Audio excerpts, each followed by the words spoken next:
All right. Hi, everybody. I'm Leah Anderson. I'm one of the organizers of 1 Million Cups Madison. And you'll notice that when I'm talking, my voice is not being amplified by this mic. It's because it's for the live stream. So thank you first to Field 59 for live streaming. They donate their services to us every week to live stream our presentations, and then they put them up on YouTube. So if you search 1 Million Cups on YouTube, 1 Million Cups Madison on YouTube, if you're ever not able to see a presentation, you can catch it there. So thank you, Field 59. We have, is it AIESEC?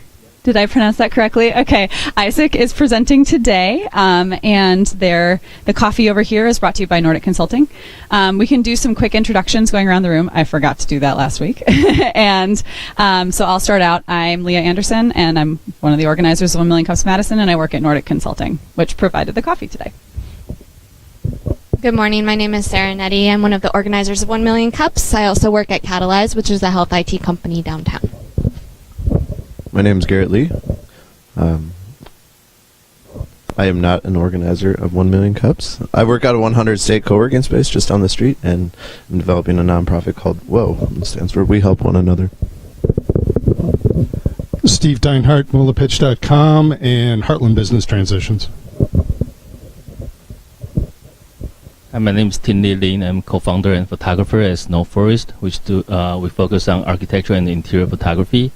And I'm also a senior statistician at Nexion Pharmaceuticals, which is a small company making drugs for dogs and cats. And I'm also a competitive curler. I'm on the Taiwanese curling team. I'm Laurel White. I'm the tech reporter for the Cap Times. I'm Ashlan. I'm a biochemist. I'm from Buenos Aires, Argentina, and I'm working at Hidden Trails, which is an aquaponics farm here in Lodi. Morning, I'm Derek Ebler. I'm with Field 59, and I also co-work out of 100 State. I'm Drew Corson. I'm in the complaints department at Niner & Boucher.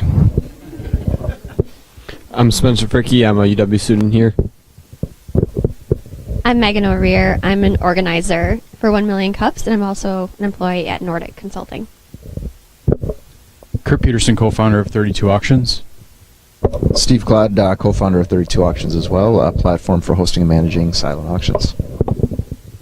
Steve has his cool new logo on his t-shirt today, so you should check it out. All right, take it away, guys. I'm Brennan Sheedy. I'm part of AIESEC-Madison. I just joined this year. All right, and I'm Ian Kovachunki. Funny name, I know, Eastern European. And I'm the Vice President of Business Development for AIESEC. So thanks to everyone for braving the weather to come here this morning. I know it wasn't the most welcome sight. So AIESEC, pretty funny looking word, right? The story behind it, it's actually a French acronym. I don't speak French, I'm not going to try it, but the English translation is Association of International Students in the Economic and Commercial Sciences. Still don't really have a good idea of what it is. So it's the world's largest youth-led organization that is dedicated itself to developing global leaders through cultural exchange, experiential learning, and challenging environments.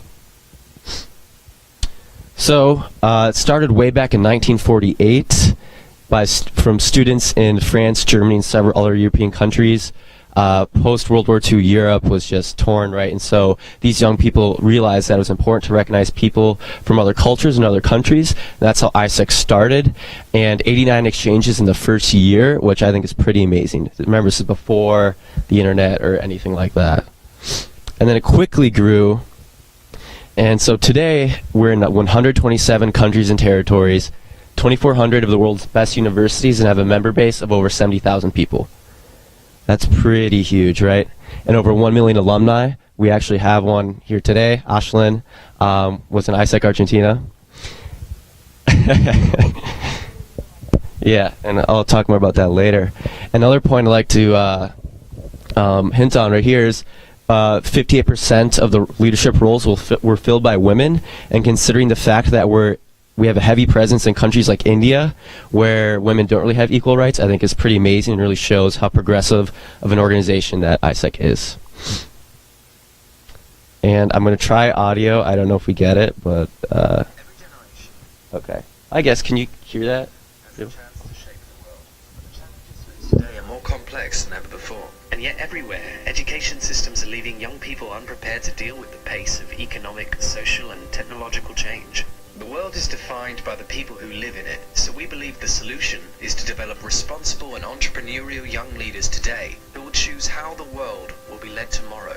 Unlike anyone else, we do this by providing practical leadership experiences to tens of thousands of young people all over the world. Since 1948, we've created challenging environments where young people can connect to the world, have the confidence to learn and have the freedom to fail, where they can discover what really matters to them and realize their potential for the future. We give young people a chance to see the world, because if you see it, then you can start to understand it. And if you understand it, then you can start to change it.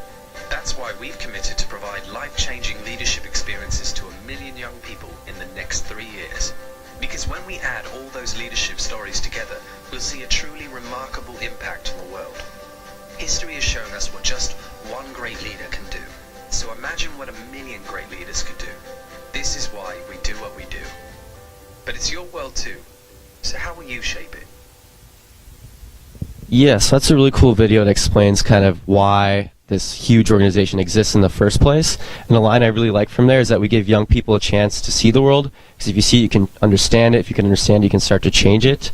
And so that's what we do. We send students, recent grads, abroad on volunteer and internship experiences to other countries. We also bring professionals for the same opportunities to the U.S., Arslan being one of them. So I'll get 2 more later. And so our vision is we strive to achieve peace and fulfillment of humankind's potential. It's a very broad, ambitious, vague vision. So how do we do it? So AIESEC firmly believes that leadership is a fundamental solution to many of the problems in society. In fact, AIESEC has been working closely with the UN for the past few years to end problems like hunger, poverty, income gap in all around the world by 2020. And so these are the values, leadership values we instill in each one of our members. We believe that it's important for all the leaders to be self-aware of their actions and what they have, the effect they have on others, to be solution-oriented, to be able to solve problems, to empower others, develop leadership within others, and to be world citizens, so be very knowledgeable of the world around them. And these are the leaders that we create in the organization. And so what we do, of course, we send students abroad, like I said, and develop leadership in them through these practical experiences in challenging environments. So we have a few programs that I won't hint too much on because they're not really relevant today. But one is Global Citizen. This is when we send students abroad for a very short-term time, 6 to 8 weeks usually, to work on projects with NGOs and nonprofits.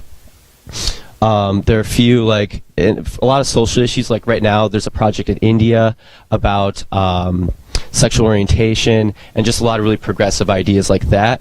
Then there's a more long-term professional one. This is anywhere between 3 to 18 months, where you go to, let's say, there's an opportunity right now to work at Porsche in Germany as an international sales rep. Like, how cool would that be to go to Germany for 18 months, work for Porsche, get paid as a recent grad? I'm probably going to go somewhere after I graduate. And then the program that each of our members are involved in, Global Leaders, we're the people who make this possible in the first place. And so, AIESEC-Madison, one of the 2,400 locations around the world. We were actually the first big location in the U.S. and the longest lasting in the U.S. And so we have about 62 members here. And just so far this year, we've made at least about 33 exchanges happen. And so 27 abroad, brought 6 people from other countries to the U.S. That's pretty cool, right? However, actually, this guy is one of them. Mike Suarez, we call him Panama Mike. He's also an AIESEC alumni. He's 28 years old. He's working for a nonprofit called Working Capital for Community Needs, if any of you know it. And he's doing IT for them. And so when we bring people here, they're not some 20-year-old student like me who doesn't have a lot of experience. So he's 20 years old, right? They have many years of experience. They're degreed, multilingual, and contribute in a meaningful way to the workplace. So Mike has been, he's been a great guy to get to know. And he was a part of AIESEC in Panama City before he came to the U.S. I think he's got sunglasses on back there. But so Madison, we did 33 exchanges so far this year. Pretty good. But Panama City in 1 year did over 100 exchanges. And AIESEC Guna Norte in Brazil does about 500 per year. And AIESEC in India, they have many, many locations that do hundreds of exchange per year. And so, I mean, that's a real community impact, right? In AIESEC, we really want to make an impact on the community through these exchanges. By bringing people here, we learn from them, and they learn about the U.S. culture. There are a lot of negative stereotypes about the U.S., I'm sure all you know. And then when people come here, they say, it's not really as bad as I thought. You guys are actually nice people. They go back and bring these new perspectives to their home country. And the same when we send people abroad. You know, it negates any stereotypes they had about the country beforehand. They come back and bring that with them. So that's really community impact, and that's what we want to do in Madison eventually, is do over 100 exchanges.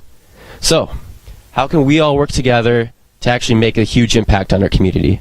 Well, many ways, but the primary way is through a new program of ours that we just started in the U.S. a couple months ago called Global Entrepreneurs. And so this program is meant to globalize startups and enable entrepreneurs all around the world. Ashlyn is actually our very first global entrepreneur that we brought to Madison. As she said, she works for Heads and Tails. And so we're very happy to have her here, and we're looking to bring in many more to help startups expand their business, get past those first few stages, and help them really optimize what they're doing. And so, why would you want these people, and why would they want to come here, right? So basically, people really want to come to the U.S., and I have many stories about this. You could talk to me afterwards, I can explain, but people really want to come to the U.S. because when they go back to their home country, that experience is invaluable to them and gives them quite an edge. And so why would startups and entrepreneurs go for such an opportunity like this? Well, think about it. We have 2,400 locations around the world and the best universities. Madison has about 42,000 people here. We have about 70,000 members worldwide, and think of all those students at all those 2,400 universities. AIESEC literally has access to the largest, I would say, young person network in the world. And they come with all different backgrounds, marketing, IT. Tunisia has high IT talent. Brazil has high marketing talent.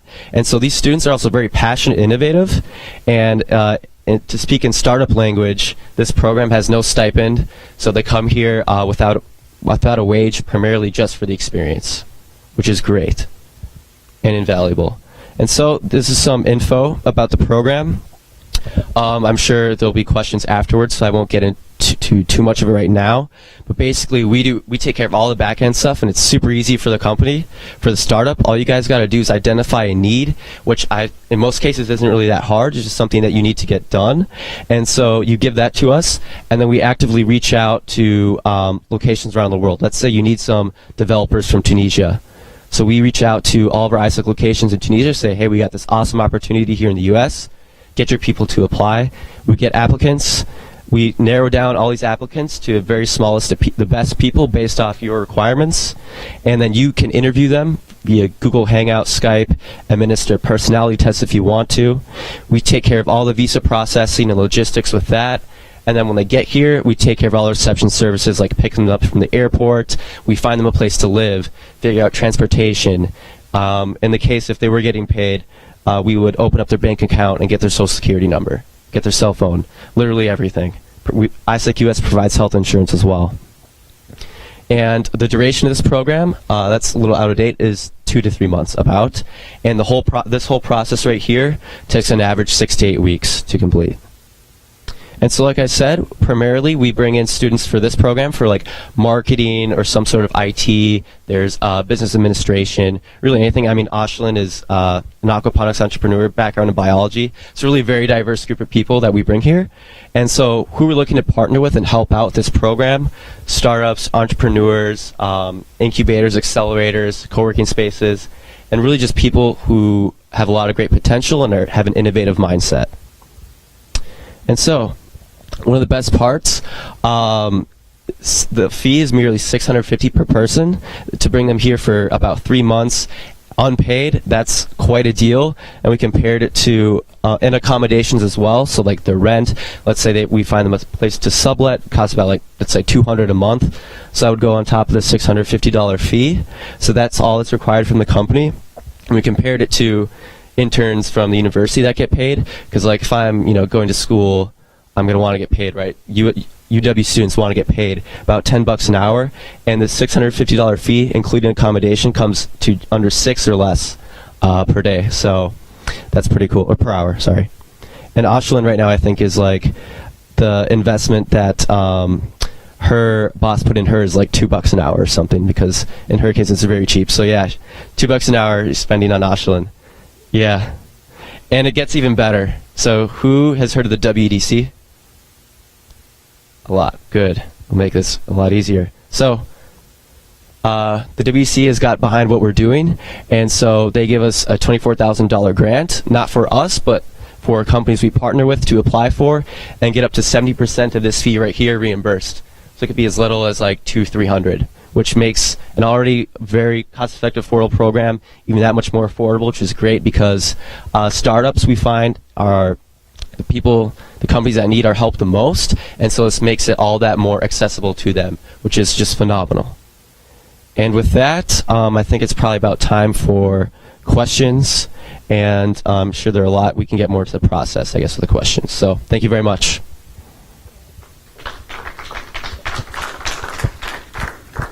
If you have a question, raise your hand and speak into the tiny mic.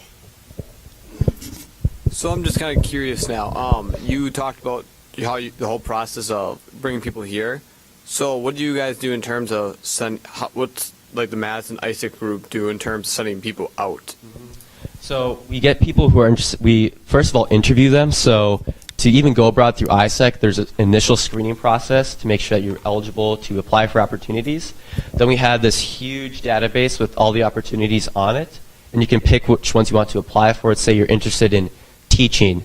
We send a lot of people abroad to teach in countries like Colombia and China, and so then we find those opportunities for you and help you through that process. We help you apply, like get your resume up to date. So it's like, so you can actually go. It's what's the word for it? The CVs to go abroad through AIESEC are usually quite different than like trying to get a job here in the U.S. So we make sure it's modified to that, and then we help you through the interview process. So let's say you interview for a school in Colombia, and they want you to come teach there this summer for 3 months. So we have this thing called outgoing preparation seminar, because obviously there's going to be some culture shock.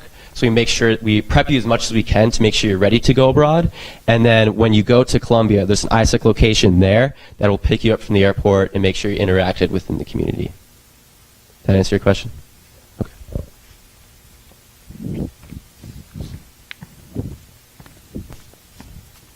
Who provides the bulk of your funding?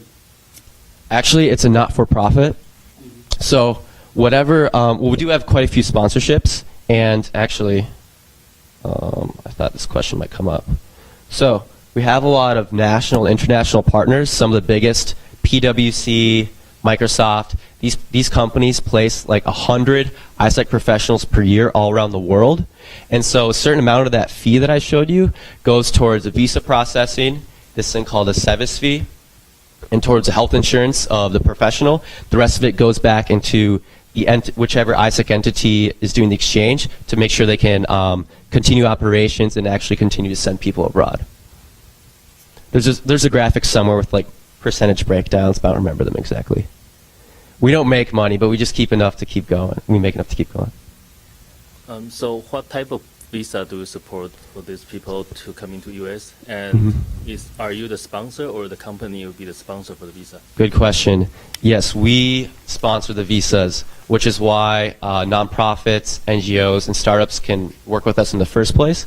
So for the program I was talking about today, the Global Entrepreneur Program, that's done through the B1 visa, which is very easy to attain, has no minimums. And for our longer term programs, paid internships, we work with the J1 visa.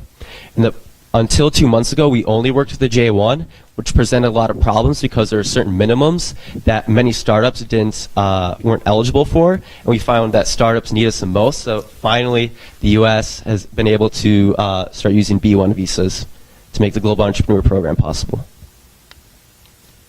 Does AIESEC help with any kind of onboarding or transitioning if after the internship period is over, the companies want to hire these people permanently and facilitate the visa process after that? So that is possible, but we can't like guarantee that. So let's say you want someone here for 3 weeks. There are a few options we can do. for 12 weeks, sorry. So let's say in the application when we're talking with the company, like you put your requirements like must have a bachelor's degree in this, must know HTML, C++, whatever. We also put in there opportunity for full-time employment. So after the AIESEC internship traineeship is complete, then that's between you and the person to work out, and you can apply for like the H-1B, which is risky. You can apply for the H-1B, but just after that point, AIESEC is no longer a part of it, and you can't start that process until the B1 or J1 is completed, otherwise the Department of State will not be happy. But another solution to that, which I'm glad you asked, is this right here. So this is something that one of our current long-term partners, Series Environmental, is doing. It's basically like a rotational program. So let's say for a global entrepreneur, you want someone here for 11 weeks. So at the 9 weeks point, you bring in somebody else to spend the last 2 weeks of the first person you're transitioning. So there's an overlap period and no gap in the process. So let's say you want a marketing person from Brazil, a marketer from Brazil. So we bring them here for 11 weeks. The 9-week point, we bring another one with similar requirements. And so it's like you have different people, but very similar people, and it can be very long term. And that's actually what Heads and Tails is planning on doing. They're going to be our first, I think, long-term startup partner. How are you marketing yourselves to various startups? And I assume for a lot of young people it's through the university, but how else aside from the university? So doing things like this, actually during this past year we've evolved quite a bit in our strategies. Before we used to do a lot of cold calls and all that stuff, which is terrible. And we do have a lot of marketing. We have a whole team dedicated to marketing, but to the university, not really anything for startups and companies. So this past summer, myself and a few others in AIESEC-Madison went on this whole big marketing thing. We created a 12-page marketing analysis and plan. We created our own literature. We're working on a video right now, specific, like kind of the one like I showed you, but specific to AIESEC-Madison, and more now that we're able to work with startups, coming to events like these. I went to Forward Fest, and so really just kind of going out there and getting it, post articles on LinkedIn and stuff like that.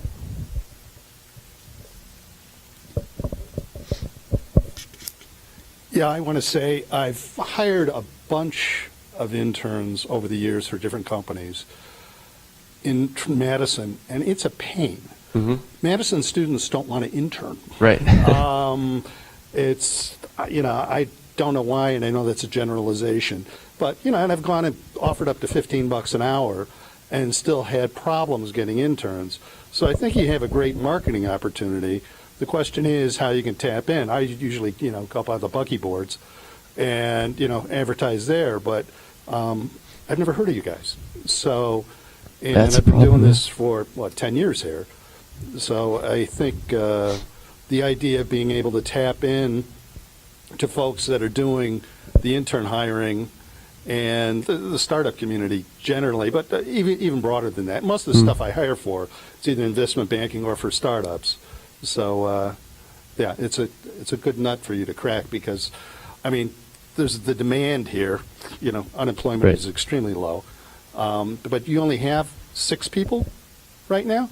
6 people here only, correct? Yeah, that's okay. Yeah, exactly. I agree with you 100%. All right, got to push that paper up the hill, huh? Yes, exactly. Actually, something it's been really tough with our longer-term program. We didn't have this global entrepreneur program only the past couple months. And so the main target before that was like corporations, which we found a lot have interest, but there's just a lot of hierarchy and bureaucracy to go through. They care about, making profits and all this stuff, which everybody does, but that's their only concern. Whereas now, as of late, we're really pushing the value part of AIESEC, the leadership development, developing global leaders, and actually making an impact, as well as helping your company. If you don't mind, I just want to tell a quick story. Helgeson Manufacturing, if anyone's ever heard of it, Hartford, Wisconsin, we partnered with them a few years ago, brought them an engineer from Brazil. He was here for 18 months, long-term program, and Helgeson really liked what he was doing. They wanted to somehow utilize him after his time was up. So he went back to Brazil, and he helped them expand there. And so today, a few years later, Helgeson is now operating in Brazil, and he has a management position there. So not only from this one 18-month program did he help the company expand and operate in an entirely new country and market, but also this 18-year experience in the U.S. fast-forwarded his career by, I would say, a decade, because from what I understand, not many other people in their mid-20s in Brazil hold a management position like that. So those are the type of opportunities we want to create and the type of change we want to make. Awesome. So one of the reasons we hold 1 Million Cups is to find ways that the community can support entrepreneurs. So what do you need from the community? What could we do to support what you're doing? I've prepared a few things. So the biggest way, I think the most direct and easiest way, would be to help us globalize startups, enable entrepreneurs, and diversify the Madison community. So meaning that, like, help us help your startup, your company, your organization, and in turn help us strive towards our vision and mission and making Madison a more diverse and inclusive place. Besides that, we're also, if you have corporate connections that you think would be interested in the program, also NGO, nonprofits. We also, last semester, hosted an event with 100 State, and so we're looking to get more involved with events and stuff like that too. So if you have any ideas, that would be great. So many ways, and I guess those are our asks. So thank you very much. Awesome. Well, thank you again to AIESEC for presenting, and to Nordic for providing coffee, and Field 59 for doing video. There's a little time to come up and introduce yourself and ask any more questions that you might have. And thank you all for coming today.